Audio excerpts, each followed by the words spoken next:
Welcome to a nutty adventure exploring personal growth and wellness, breaking down the stigma around mental health along the way. Let's dive in because now it's time to show me your nuts.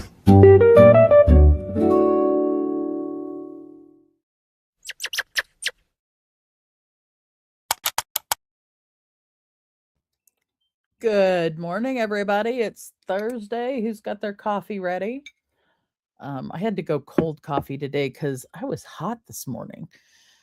Who knew it could be so warm in February in Kansas City? But it is. I think Mother Nature's just jacking with us because I think she's bringing snow this weekend. So welcome to one of my favorite days of the week is Thursday for lots of reasons. Number one, I have coffee in the morning and then I have you guys on the show. So today is the first day of our second series of our second season. It's in the second month, and we're going to start talking about foundations. So our first 6-week series, if you hadn't been watching, go back and watch it. Show me your nuts.online. Go back and watch. Because there's good stuff. We went through a variety of things, all about the ideas of awakenings to how you wake up at 2 a.m. with anxiety, awakenings to what Techxiety is, how technology can cause us anxiety and other feels. We talked about Aunt Ruth met AI. That was probably my favorite episode in the first series. And Sang's in the house and she's like, did you say, yeah, I said the 4-letter word, and yeah, we're supposed to have snow this weekend, I think. That's what I heard. So I don't know. Yeah, I think we'll probably get at least one more before it's over with.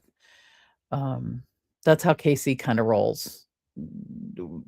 Mother Nature brings in this fake spring business and then comes back and goes, see, haha, I told you.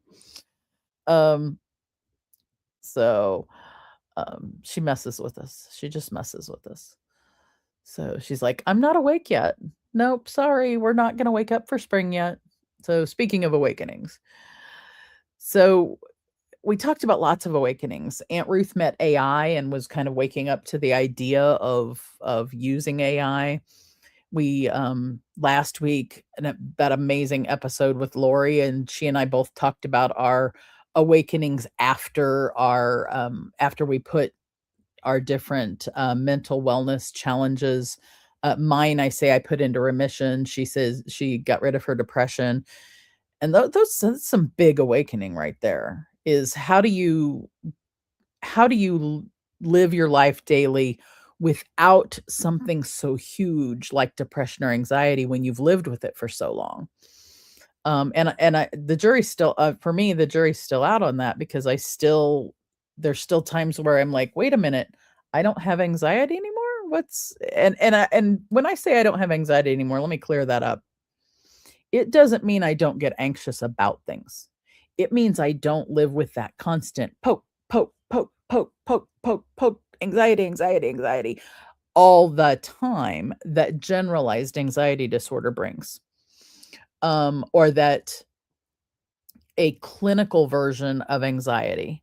And so when I say clinical version of anxiety, what I define that a little bit, that means inordinate, excess, inappropriate, or extra anxiety. Because as humans, we all have feels.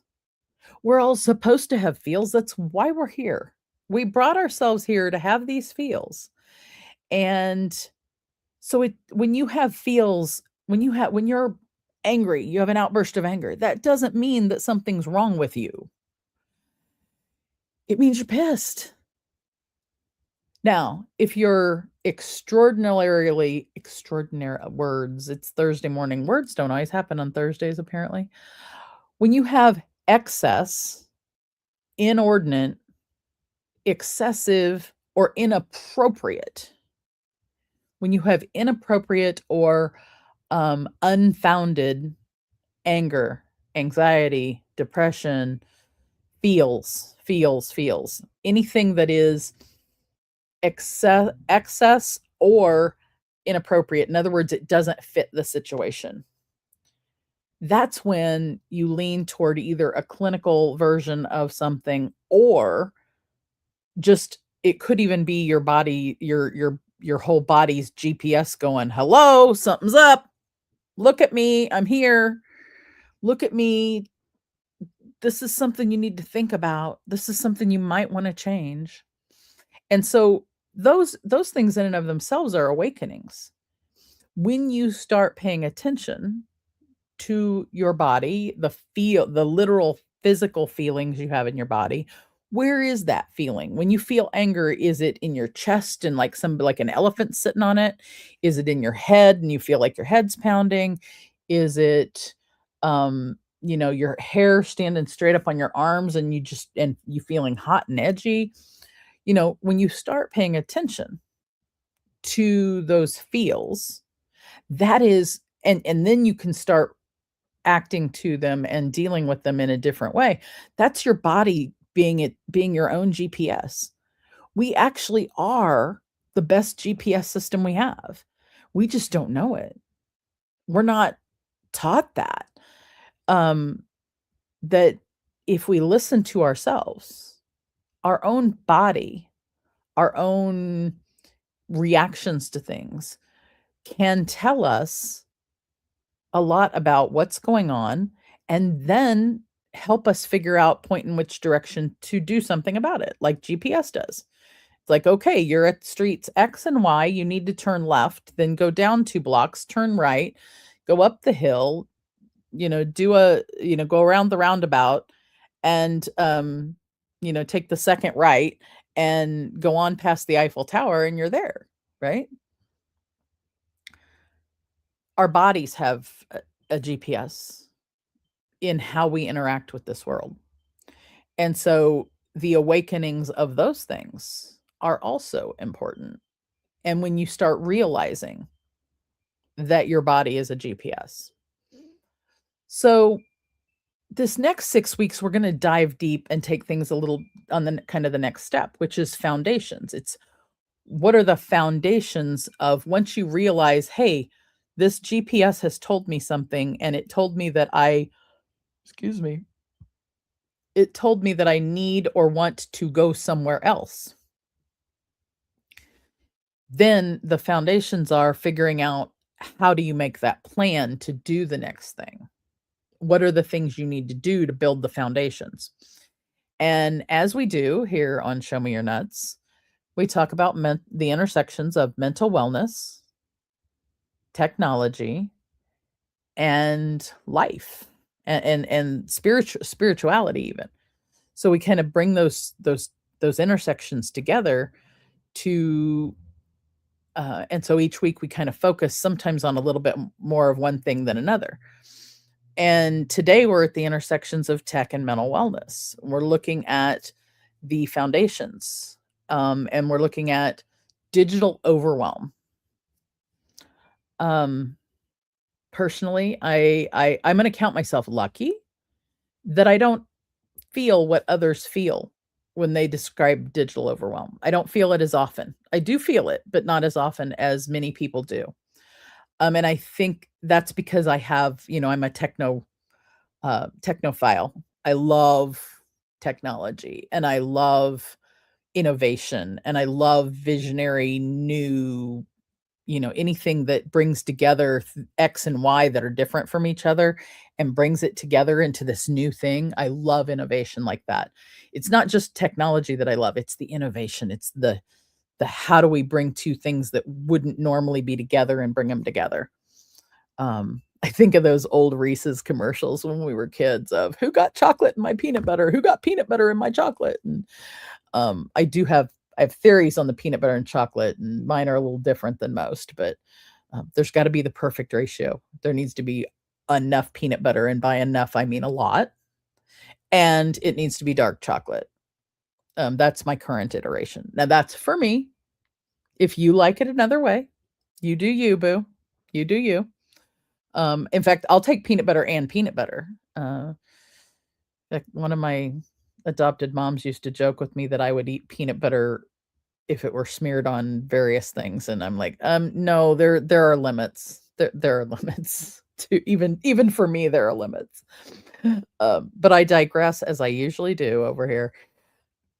Let's talk about breaking the mental health myths that are related to technology.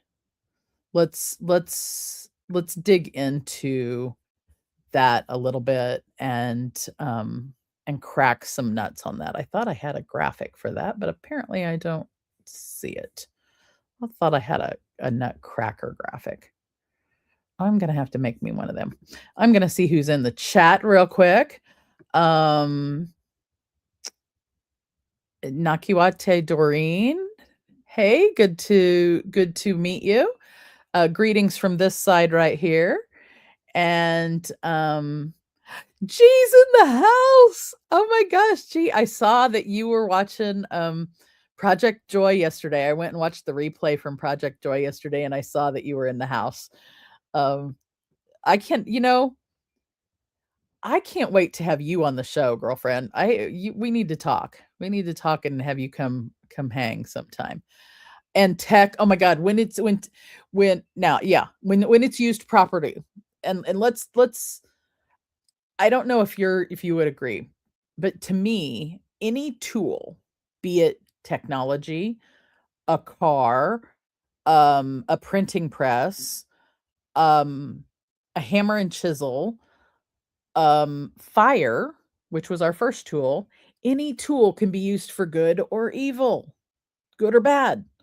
And the common denominator in any tool being used for good or evil, guess what the denominator is? The human being.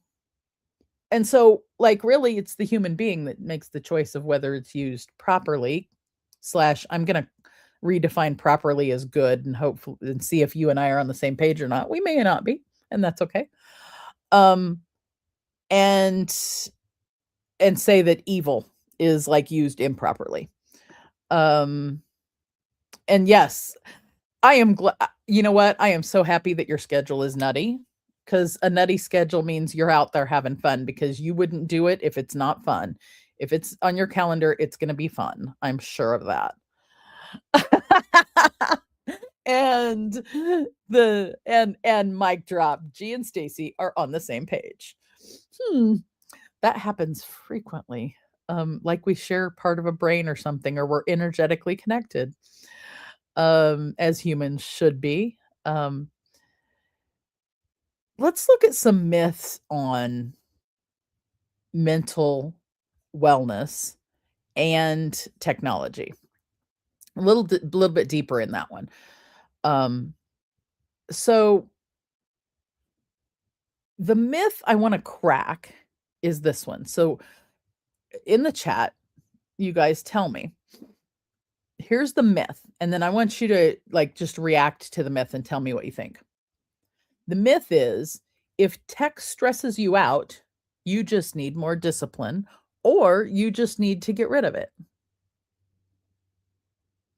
If tech stresses you out, you just need more discipline, or you need to get rid of the tech.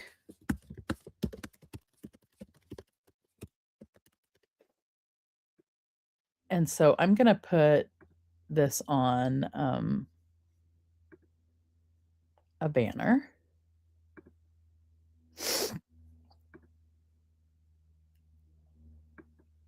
And I'm going to show that for 20 seconds and see what you guys get.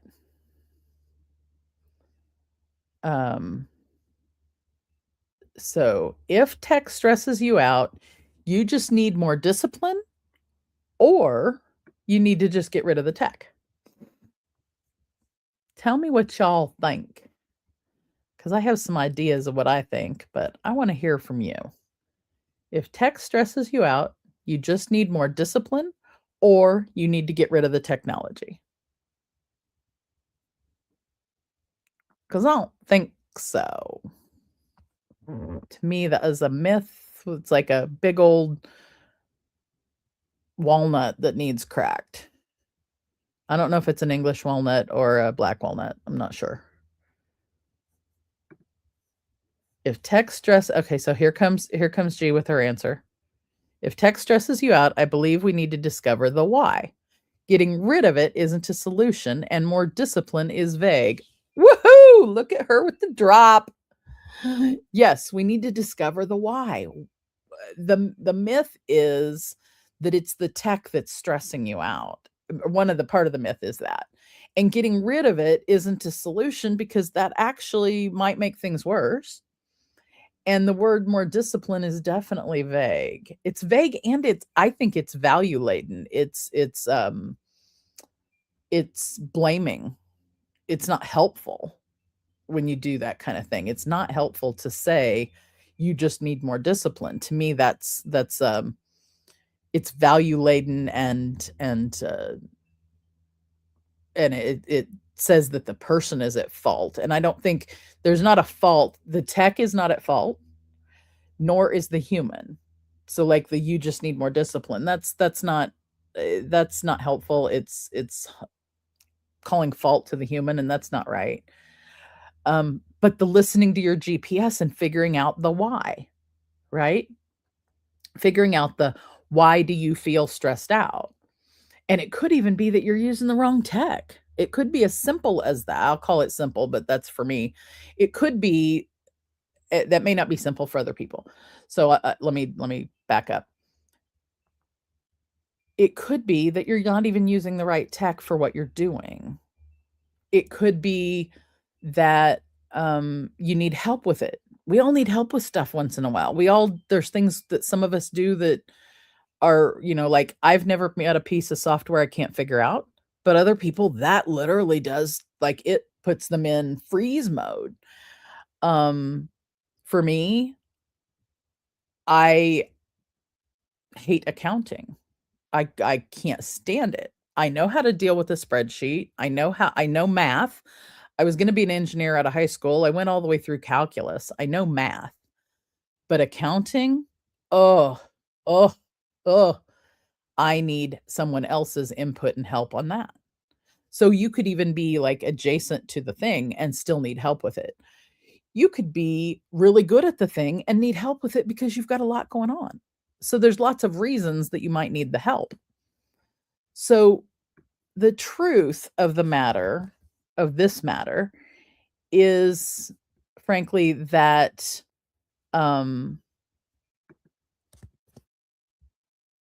your nervous system, not your willpower,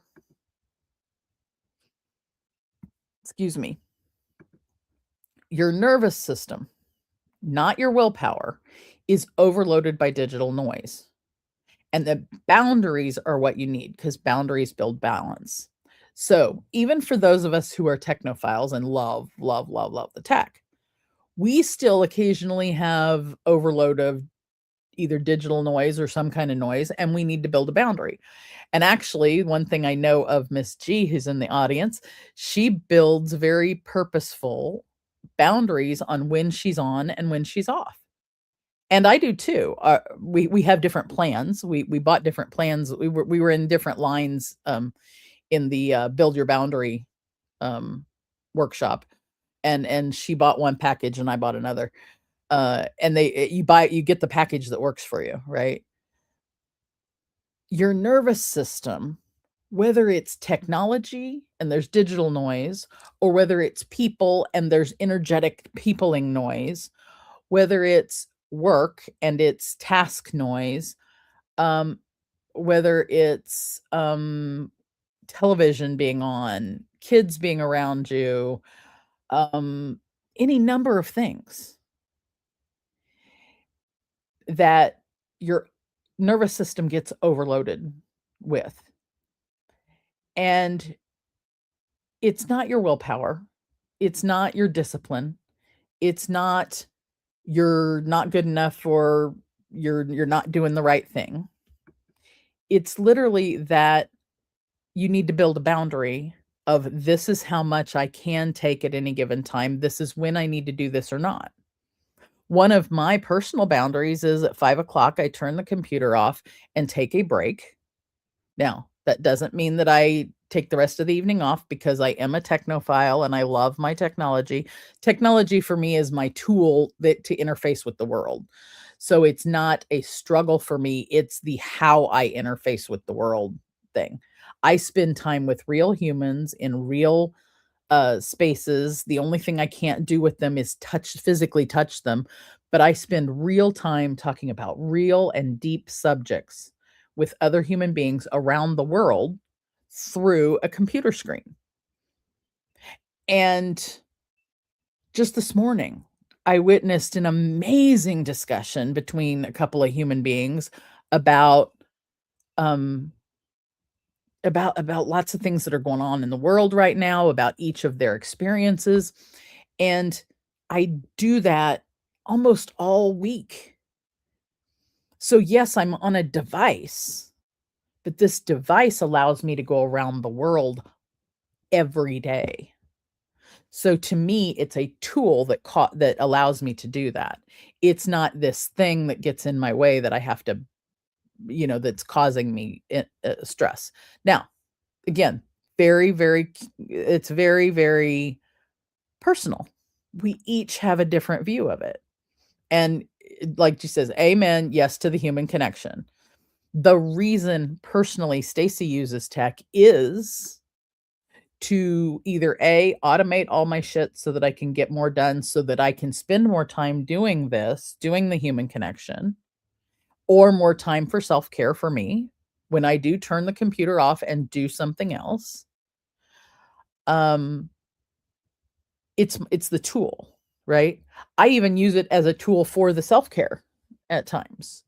Because doing the things on the computer brings me joy, to me, it actually is a form of self-care. I realize that's not a common thing. So I'm not saying it should be self-care for everybody. Oh, bullshit. Flat out bullshit. That's just for the Stacy. Maybe a few other people out there. But we need to break the myth that the tech is bad. It's the human. It's what choice we're making is not always the best choice for us. Like Jesus, this is when tech is being used for good. Let it pick up the load so you can do what you want to do and be present doing it. Let that one sit for a minute. If what this tool is able to pick up the load so that you can do, one, the things you want to do, and two, you can be present doing it, This computer is no different than the washing machine in the other room in that regard. That washing machine in there allows me to not be rubbing clothes on a rock with some kind of soap weed to wash my clothes and then hanging them up. It lets me put them in there, put the soap in, turn the button on, go do something else, like maybe, spend time with somebody, do something. Fire allows us to cook meals so that we're not eating raw food. Everything is a tool. Ollie, it's good to see you this morning. Speaking of Project Joy's own, pardon my French, co-host, you guys, if you have not seen Project Joy, Monday, Wednesday, Friday, triple shot of joy every week. And Ollie is now a co-host there and has an amazing segment called Pardon My French. And Ollie, please take care of yourself. If you're feeling overwhelmed and emotionally drained, please spend time and take care of yourself. That's everybody in the audience, just send some positive energies from yourself. Send our friend Ollie some positive energies, because we all need those once in a while, and today he needs those. So they need those. So let's do that. Your nervous system, when it is overloaded by anything, technology, a tool, the world, put boundaries around it. Take a break. Even if you're in the middle of doing something that you absolutely have to do, take a break. There's nothing more important than your self-care and balance. And in order to build balance, we need boundaries. And so that is one foundation that I want everybody to think about and know this morning.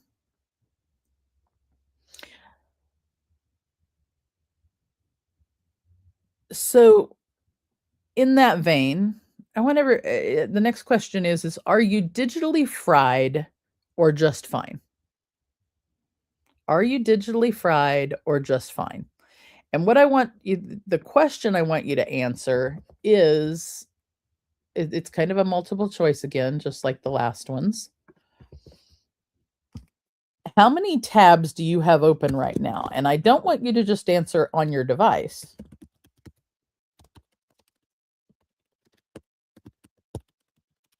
I want you to answer, how many tabs do you have open right now? Not only on a device, but how many tabs do you have open right now in here? Because the tabs you have open in the device, you can shut the lid down on that. That's funny when I did that, what it did with the camera. You can turn the laptop off. You can turn the phone off and turn those tabs off and walk away from them. It's harder to turn this one off and walk away and turn those tabs off and put a boundary on that stressor. But both of them are tools. Both of them have lots of tabs open. And when the music plays, you don't always know where it's coming from, whether it's in the device or when the extra music plays in here. It could be a song getting stuck in your head.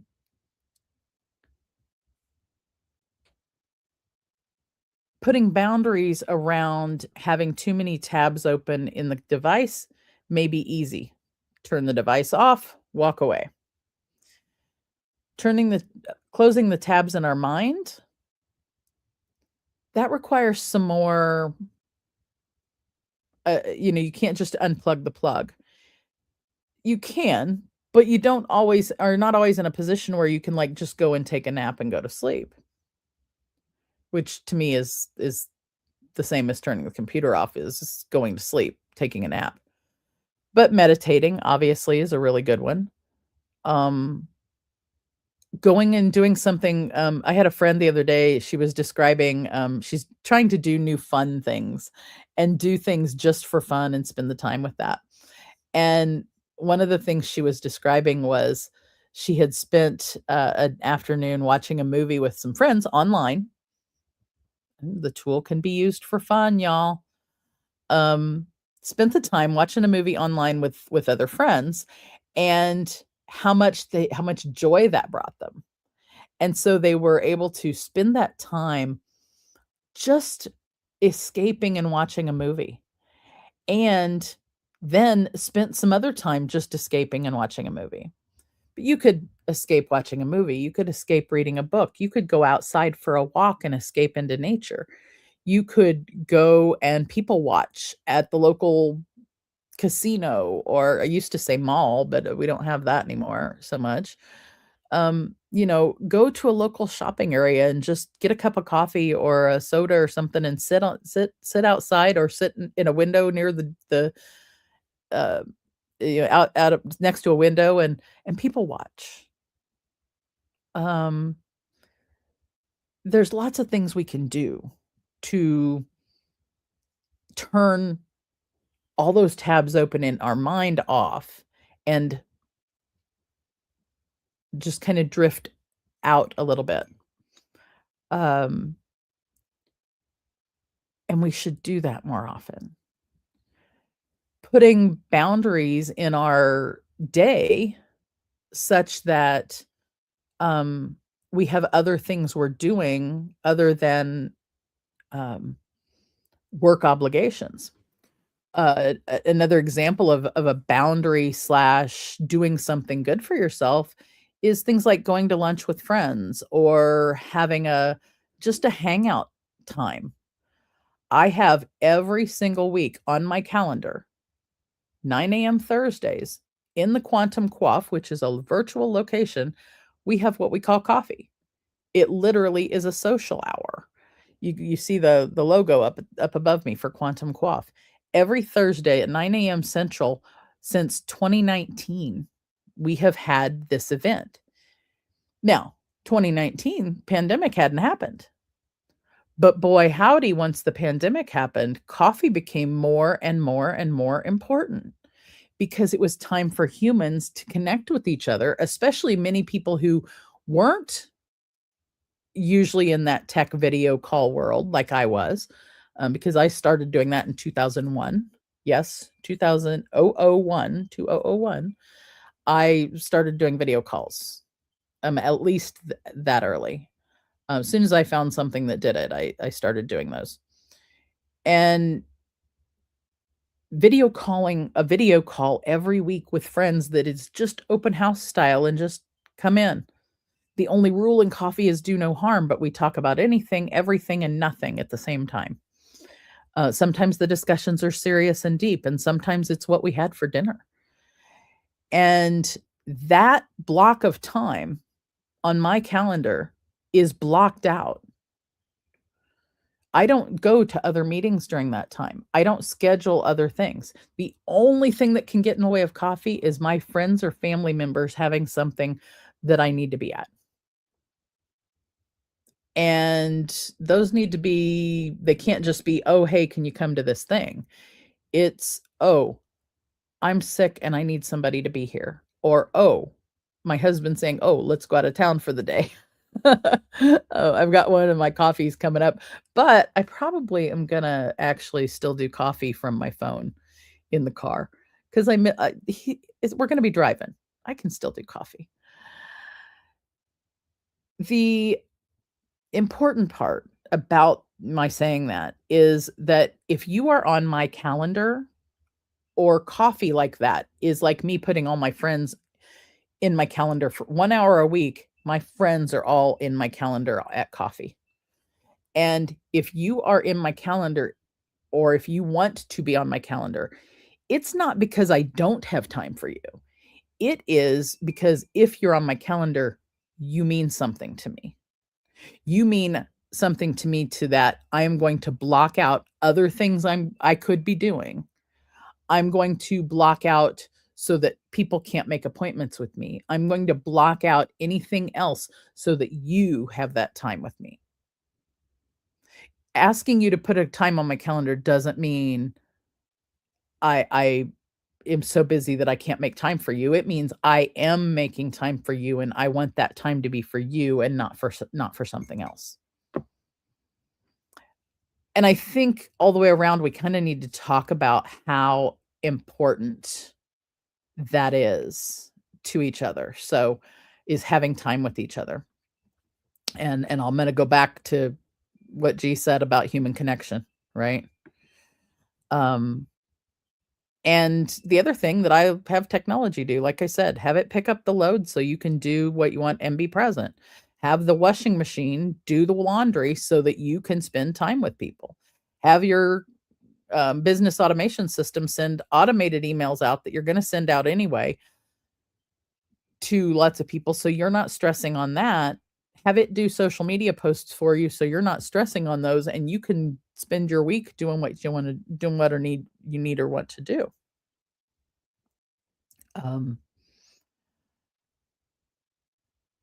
So Ollie says there's 17 tabs in his brain. Okay. 17's not too bad. I usually have at least 47 at once, something like that, 47 or 57. And here we go. The party started. It is a party now. Lori's in the house. Goodbye, Good Girl Project. Hey, Lori. If you guys didn't see my show last week with Lori, go watch the replay. It was great. G's got 4 tabs right now in the brain and 6 on the computer, and it's being managed. Though that's not too bad. Only 4 in the brain? Phew. Good on you, girl. Good on you. You're pretty good at that kind of balance, though. Hopefully some of the 4 in the brain and some of the 6 on the computer, it's an overlap, like the brain's doing some work and the computer's doing some work, and so really, like, you only have a total of a total of less than 10 altogether. And then Lori says, I don't believe in closing the tabs, but in bringing the distraction, meditation, yes, thinking about something that really pleases you. Yeah, I don't believe in closing the tabs either, girl. I literally could not tell you guys how many tabs I have going in the computer right now, because I literally counted one day and I had almost 300. But let me dive down that a little bit more. I had 300 I have and had and have approximately 200 to 300 tabs going at any given time. However, I use a browser that groups them together, so that really I only have like 10 tabs open, but each of those tabs is a project, and within each project there are tabs that are open, and all of those projects are in a workspace, and there are multiple workspaces. And that is so I can leave something where it was when I stop it, and leave it there, and it holds my place. It's like putting bookmarks in a book. So it holds my place in one workspace. Like my Monday workspace, I don't need it today. It's Thursday. I don't need the Monday one. But I want the Monday one to be where it was when I left last Monday, so that I can jump back in this coming Monday.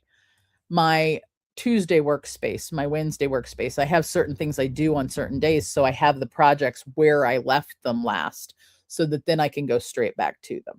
So it's an organizational system, is why I have 300 tabs open at any given time. I also can search very quickly for something I need from Monday's work or from Wednesday's work or whatever when I need it, because those tabs are still open, quote unquote, even though I'm not doing, they're not in front of me where it's overwhelming too much. Because like I said, I don't feel that same kind of overwhelm that other people do. As a matter of fact, I go back and forth between tabs and between programs very, very fluidly, because that's how my brain works, and I go with the flow that my brain has. And I think everyone needs to go with whatever flow they have, because everybody has a different way to do their flow. To some people, if you've got more than 3 tabs open, that's too much. And so we're back to the GPS that we talked about at the beginning. Chemical Soup TV's in the Twitch house. Welcome, welcome. It's been a bit. I'm glad to see you.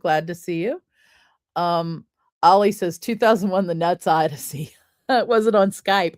I think one of the ones I was using was Skype, but I've used so many different video programs, I couldn't even tell you all of them. There's certain ones that are highlighted in my life, like Blab.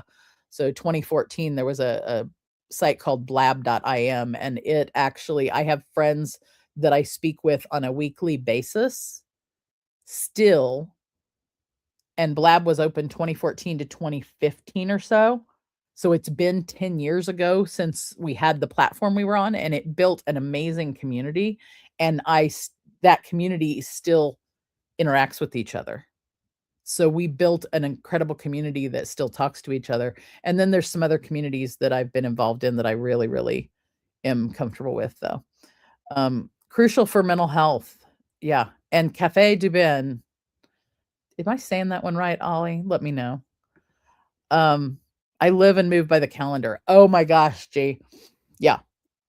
I have my day starts with whatever it is I'm drinking, which sometimes coffee, sometimes iced coffee. Get that kind of stuff situated. When I sit down at the computer at first, I look at my calendar. I look at my emails, which I use a program called Canary Mail now, so I call them the Canaries. So I look at the calendar, the Canaries, and then I use a program for my tasks called Ellie Planner. And so I look at the Canaries and the Ellies. And Ellie takes care of all my tasks, and the Canary takes care of filing all my emails. And there's a bunch of automation in each of those so that I don't have to, it takes me no time to get to inbox 0 every day, because that's important to me. But living and dying by and moving by the calendar. And when you put people in your calendar who you care about in appointments, if I send you a calendar and say, hey, book a time on my calendar, it's because I want you on my calendar. I want to spend time with you. And I want to make sure that nobody else takes that time, and that I don't inadvertently take that time. I don't want to just spend random time with you. I want to spend I do want to spend random time too. I want to spend purposeful time with individuals. I want to spend random time with my online friends as we go in and out of each other's virtual spaces and say hello. So the world I live in has virtual spaces. You can float in and out of people's rooms and show up and see who's where. And that's an amazing, right? So meditation. Ooh. So I think it's the meditation. Start the day by getting centered and end the day by getting centered. Ooh. Gee, tell me more. Are you talking like in your calendar, or when you you start the day by getting centered, so meditation. So you've got a boundary around, I'm not starting my day until I do this thing and get myself grounded. And a boundary at the end of the day of going, okay, I'm done now, and I'm going to bring myself back to center. Let me know if I interpreted that one correct. If I got close. I may not be correct, but if I got close. I think it is important to have rituals in our day, and foundation that rituals that have boundaries. Your day has steps of X, Y, Z at a certain time, and it doesn't have to be that every morning I wake up at this time and then I do this and then I do this. Personally, mine on Mondays and Thursdays, I wake up early, but the other days, don't call me, because I am not going to, I might turn into a growling teenager. And that's not pretty. It's not. I wake up at different times, different days, but my routine after I get up is generally the same. Can it be different? Is that going to throw me off? No. I'm good if it's different, it's different, and that happens.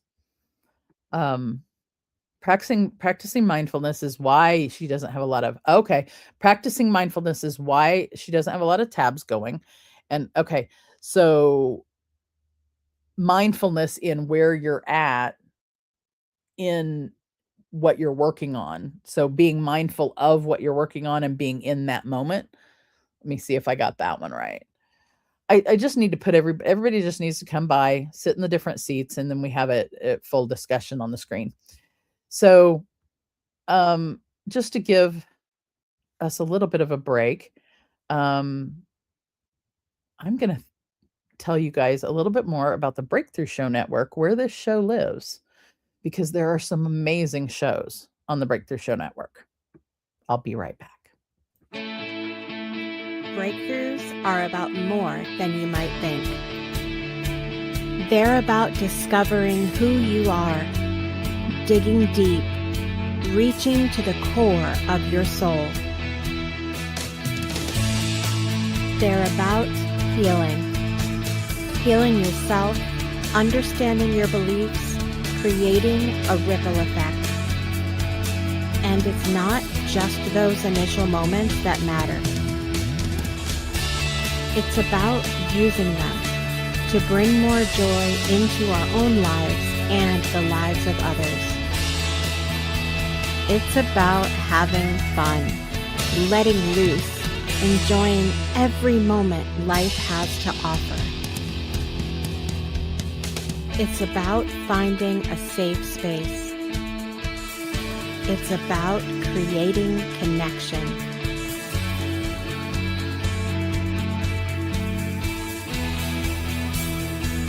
Join us each and every day for exclusive programming, special events, and a community to call home, where we invite you to explore, change the way you look at and live your life, and go beyond the breakthrough.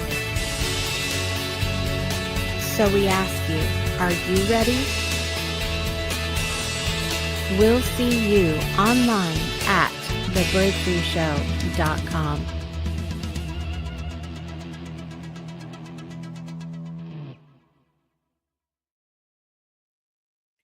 You guys take a look at those shows. There's some great ones. Let's talk about some nutty nuggets. And think about, when we're talking about this, is what is it you want to try this week that's new? What kind of nutty nugget? So I'm gonna just breeze through some neuroscience of overwhelm a little bit. Is the neuroscience of overwhelm involves dopamine loops, a chemical released in our brain called dopamine, and these dopamine loops and constant alerts. Think of like if somebody's text messaging you and your phone is just blowing up, ping, ping, ping, ping, ping. Think about that like your brain blowing up that way, right? So it's your brain sending you a text message and you've got a dopamine hit, ping, another dopamine hit, ping, another dopamine hit, ping, and it's constant alert, alert, alert. And that we get overwhelmed when there's too many of those. And let's contrast that, though, also with the myth that we think we can multitask. Multitasking is not possible. You cannot focus your awareness on more than one thing at a time, and there is transitional time between tasks that your brain has to transition the thing. So multitasking is a myth because the switching costs you brain time and it reduces your clarity and your calm. You can't focus on just one thing or focus on multiple things at the same time. So you've got 6 different kinds of tasks and you're trying to do all 6 of them at the same time. You're not. You're doing one of them at a time and you're not doing all 6. And it may take 6 times longer. And I think this speaks really well to what G was saying about being mindful, and that's why she only has the few tabs open compared to, say, my 300. Now, my 300 is not because I'm multitasking. It's because I've got the piles organized so that when it's time to work on pile X, I go to that set of tabs and that project and work my way down the list. And so for me, it's an organizational structure on how I organize the things so that I can stay mindful and I can switch then from project to another project when it's time to do that. Because I do need variety in my day also. I can't just work. I need to if I hit overwhelm on a particular project because I've been working on it so long or because I'm stuck somewhere, I will then allow my brain to switch into another project. And it's what I've figured out about myself. And I think we're back to, you have to know self in order to figure out what works for you and what doesn't.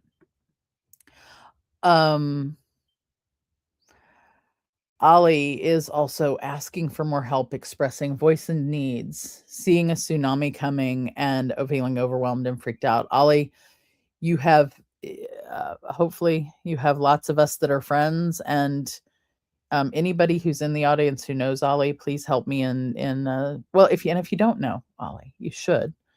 Let's send some of the energy from our tabs, especially our tabs up here and our spiritual tabs. Send those to to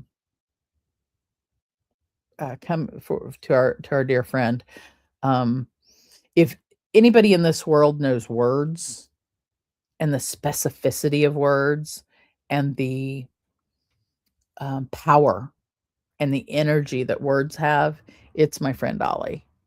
And the world needs more understanding of that. So I'm sending you my energies so that you can feel better, so that we can see more of that light that you shine into the world, and hopefully less tabs open in your mind and less overwhelm for that.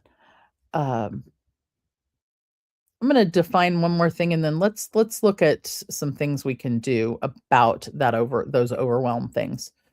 So Techxiety. So you've heard me say, are you an entrepreneur challenged at the intersections of mental wellness and technology? Got Techxiety? I solve that. So let me define Techxiety, because I think I want, people sometimes misunderstand it, that I'm just talking about anxiety about technology. Yes, that is a form of Techxiety, but really my definition of that is a little bit more broad. It really is the challenges at the intersections of mental wellness and any kind of technology, including any kind of, and by technology, I mean tools. Your coffee cup could be a form of technology because it is a device that is made to hold liquid. And you could be overwhelmed with it because either there's not enough or it's too cold or whatever reasons, right? You could have mental wellness overwhelm or a challenge there. But for today's topic, the definition of Techxiety is friction between the tools and the human nervous system. So friction between whatever the tool it is and the human nervous system causing overwhelm.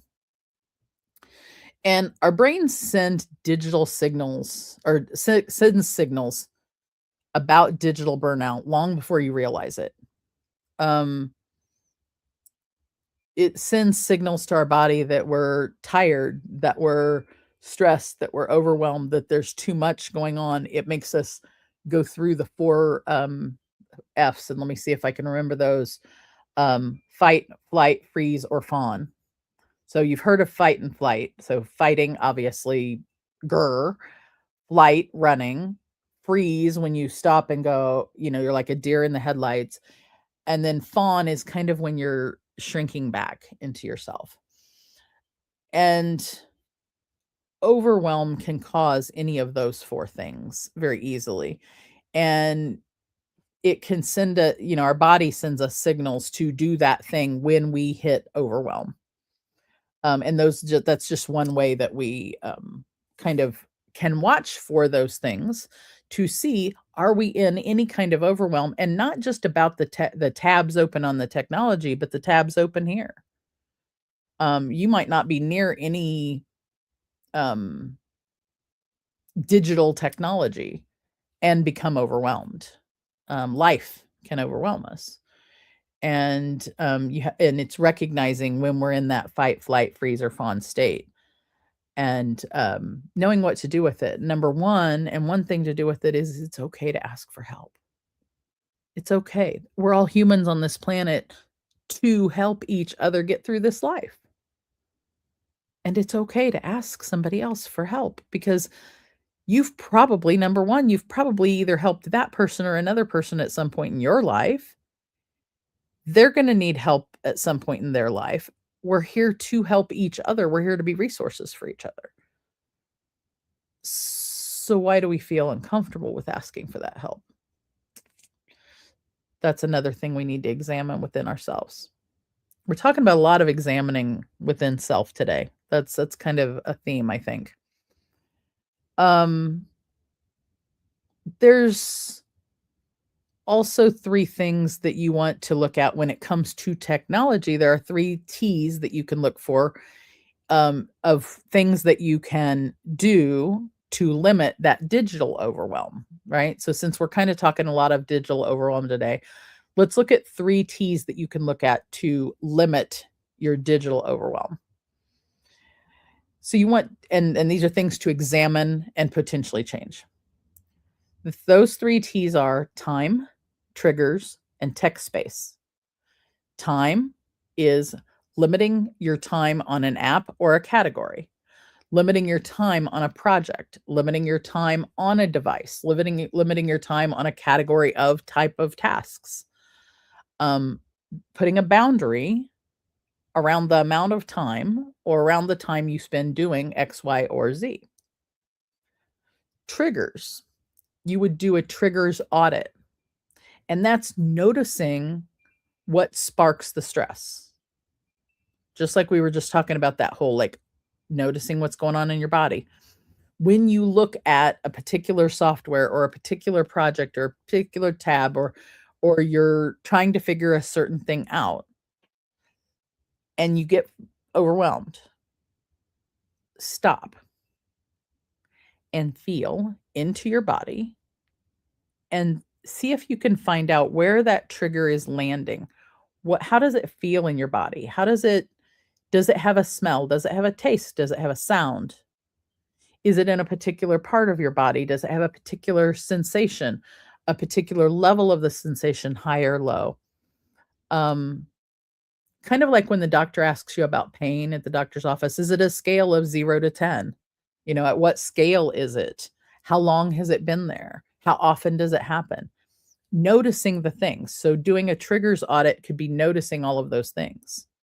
And it could be that they are fleeting and they happen really quick and then they're gone and then they come back again and then they're gone and they come back again and then they're gone. And maybe they increase in frequency or feeling as they do. And recognizing that and even documenting it is important because then you can go back and look for patterns. So doing a triggers audit could be something you do over time.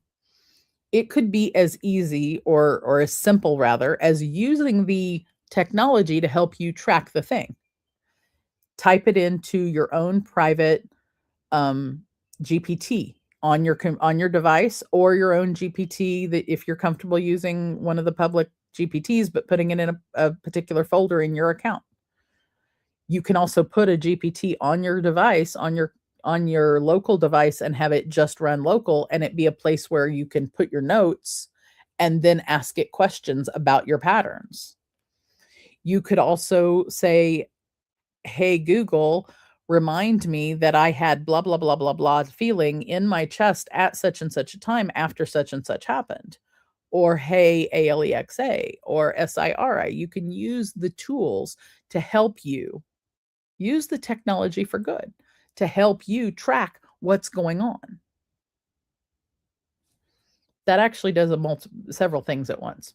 But doing a trigger audit is noting what your body GPS is saying about the notifications that spark stress. Then tech space redesign.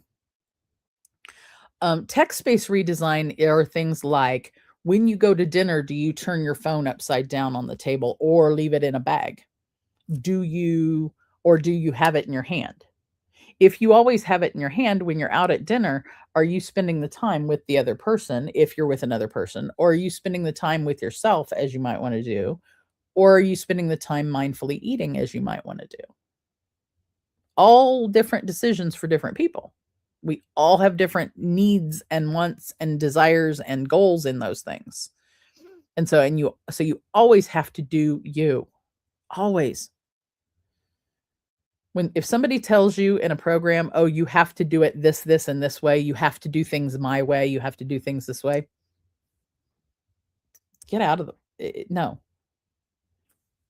Anything on my show in here, take it, leave it, lump it. It's not always going to work for you. I try and give resources, and I give lots and lots of resources, lots of ideas. But things don't always work for everybody. And I know that. Now, you might not hear me say it often enough, but, take it, leave it, lump it. It may be great for you. It may be a version of it that's great for you. I get great ideas from you in the audience telling me what your ideas are. I've implemented things that people told me. But text-based design, let me bring us back real quick before I get too far gone, is things like turning your phone over on a table, things like leaving your phone in a bag, having an office space that is just for technology, having a space that has TVs or no TVs, having a space that having a place you go, maybe even that doesn't have any forms of technology. Maybe you leave once a year and go out to the woods in a cabin and you spend time in nature. Creating visual or physical zones for being on or off, and different kinds of on or off too, right? And those can only be created by you, for you, about you. Now, if you live with another human, you've kind of got to sometimes work out what that looks like for each person and how you can design spaces that accommodate both people's needs. But just because just because there's a TV in the room doesn't mean you have to turn it on. I've got a TV in the room I'm in, and I turn it on maybe once every 3 months. I don't turn that TV on. Now, I've got a laptop in the same room, and it's on every day for different things, but it's on every day. Let me hit the comments up one more time. G's got Ollie, and we all do. And Ollie's helping me take notes. Time, triggers, and text space. I love that. Thank you so much for doing that, because then that helps other people who are watching. They've got the notes. Thank you so much. Science friction. Ooh, see, I gotta watch and be careful, because Ollie will trip me up. I'll think he's typing one word and then it's actually another, and I love it because it's science friction versus reality. So it's our friction versus our reality, or our friction that is our reality that we need to turn into what we think might be science fiction, but could be our reality. I can go so many ways with that. Techxiety is different when it's said than when it's truly lived. Techxiety is definitely different that way. And getting back into our body and back into the present moment is so important, I think. At any given, for all of us at any time, and each way we do it, getting back into our body. So time, triggers, and text space.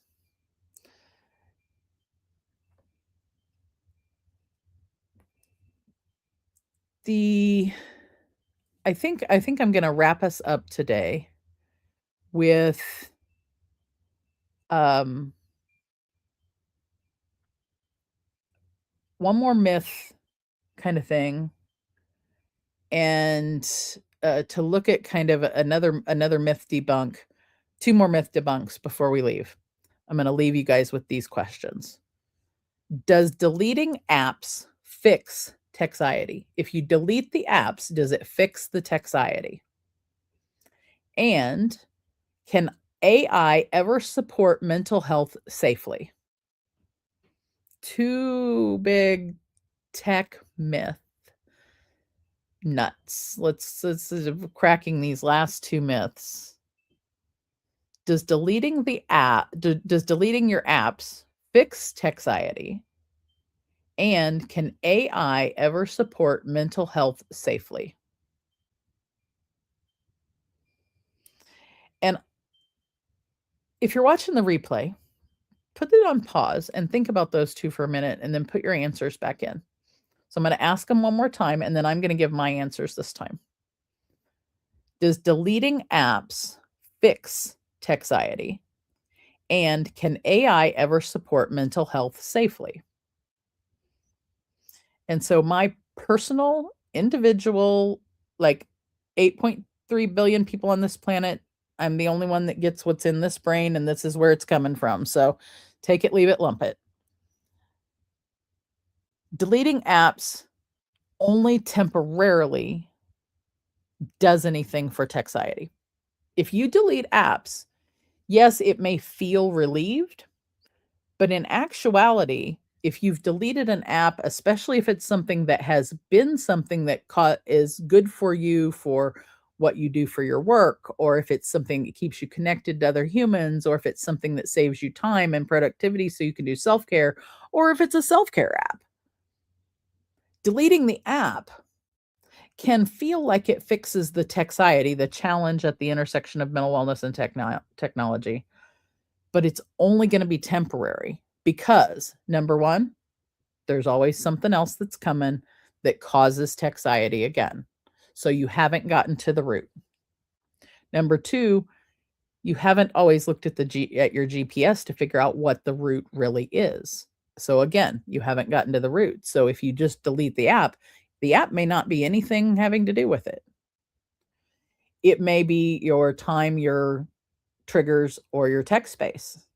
So it may not, it may be that there's other things you need to examine, other boundaries you need to change, other physical ways of doing things you need to change, physical or visual ways you need to change things. So deleting an app or just getting off of an app isn't always going to fix Techxiety. And in this case, I'll call Techxiety digital tools.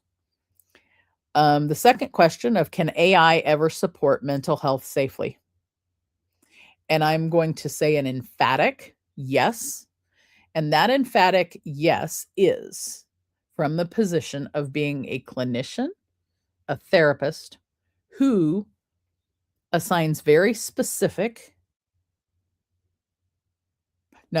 I partner with my clients with very specific homework that has boundaries and intention around how they're using, which type of AI and what they're doing with it that fits for them for their mental wellness. And have had amazing luck, not with my camera apparently. Gee, I need your help on the camera, girl. My tool, this tool's causing me some overwhelm because it's moving me around. It's seeing me move my hands and thinking there we go. Maybe it'll move me back up. AI can support mental wellness and mental health safely. Absolutely. Now, can it also be detrimental and negative? Abso-effing-lutely. Any tool, no matter what it is, from AI to a car, to fire, to the washing machine, to the printing press, all of the tools, any tool can be positive or negative. We're back here at the beginning of where we started, G. Any tool can be used for good or evil. The difference is the human and the intention. And I think if you put careful boundaries and intention around what you're using the tool for and what tool you are using, you also, with AI especially, you need to be careful about which tool you use for what, because not all AI is alike. Not all computers are alike. Not all tools are alike. And they all specialize in different things. And each human is different. And what tools work for me may not work for you. The way I use my tools may not work for you. I think a really, really important thing is making sure that we examine individually how we interact with the world and look at how it impacts us, use our GPS to figure out what it's doing, and then figure out what we're going to do with it. I hope we've broken some myths today about how technology is not, it's not just a monster. Digital overwhelm is a real thing. Absolutely. Calming digital overwhelm and why your brain needs boundaries, because it's been hitting those, it's been text messaging you dopamine all day. When your brain texts you dopamine all day, you need to take a break. Your body can't handle all that. It's too much, no matter what the dopamine's for. And putting boundaries around how much of any activity you do at any given time is vital. It's for balance. We all need self-care.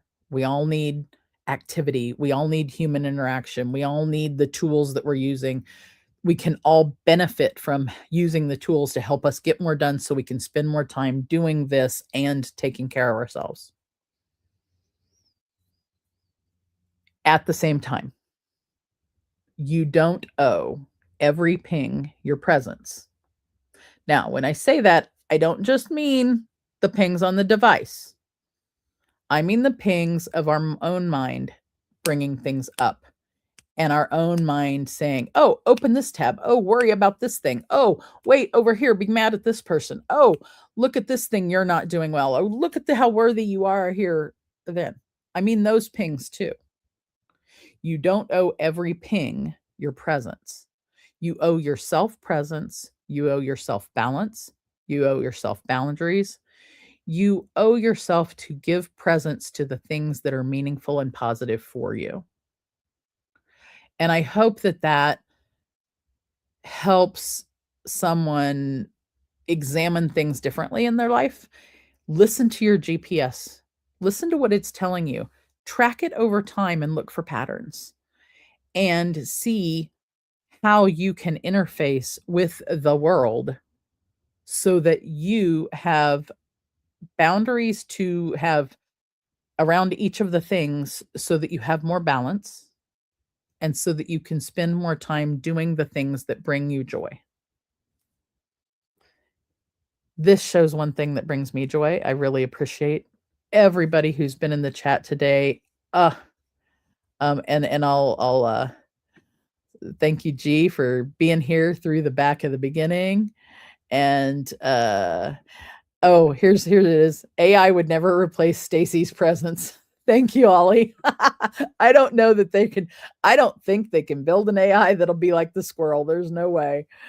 I don't know. I keep trying to rebuild the squirrel, and I've got a couple of AIs that do a pretty good job of rebuilding parts of me, but yeah, I've never been I still can't. I can't even build an AI that replaces me. And so next week we're going to dive deeper into this whole idea of foundation, and we're going to look at next week. We're going to talk about creating an anxiety management foundations. So things about racing thoughts, what they're really trying to tell you. So we're going to go into a little bit more of why those when your brain is sending you dopamine texts right and left. And we're going to go into some more of that. Comment your digital boundary intention for the next week. So if you're watching the replay or if you're watching right now, put in hashtag digital boundary and put your intention for this week of something you want to examine, something you want to examine, something you want to look for a pattern in, something you want to change that you might already know about. What time triggers or tech space do you want to look at?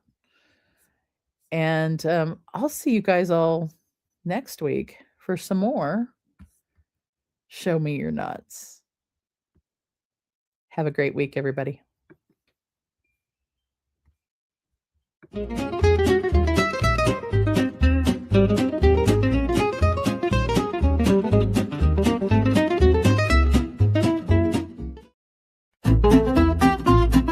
Thank you for joining us on this nutty adventure. Remember, personal growth and wellness are journeys best taken together. Keep exploring, keep growing, and don't forget to show me your nuts next time.